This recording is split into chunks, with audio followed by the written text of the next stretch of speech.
ரொம்ப ஓவரா வந்து பில்டப் இந்த ப்ராடக்ட்டுக்கு கொடுத்துக்கிட்டே இருந்தாங்க.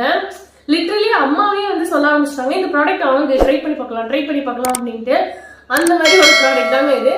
ஆப்ஸ் குட்னஸோட ரோஸ்மெரி வாட்டரு, செம்மையா ஹேர் க்ரோ ஆகும் அப்படிலாம் சொல்லியிருக்காங்க. அதனால இது வாங்கணும்னு வாங்கினேன். அண்ட் ஆல்சோ நான் இது இப்படி வாங்காம, இது வந்து 100 ml பாட்டில் வித் அந்த ஸ்ப்ரேயோட வரும்.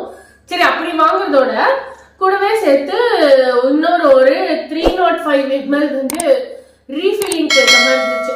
ஸோ அதனால இதையும் சேர்த்து வாங்கிட்டேன்.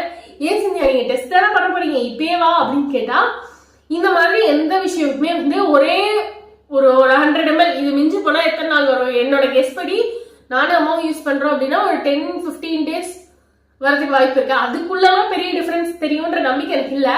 அதனால ரீஃபில்லபிள் பாட்டிலா வாங்கினேன். இதையே நிறைய வாங்கணும் அப்படின்னா இது கொஞ்சம் காஸ்ட் அதிகம், இது கொஞ்சம் லாபம் தான். அதனாலதான் வந்து இந்த மாதிரி வாங்கிட்டோம்னா இது திருப்பி நம்ம இதை டிரான்ஸ்ஃபர் பண்ணிட்டு நம்ம அதை யூஸ் பண்ணிக்கலாம்.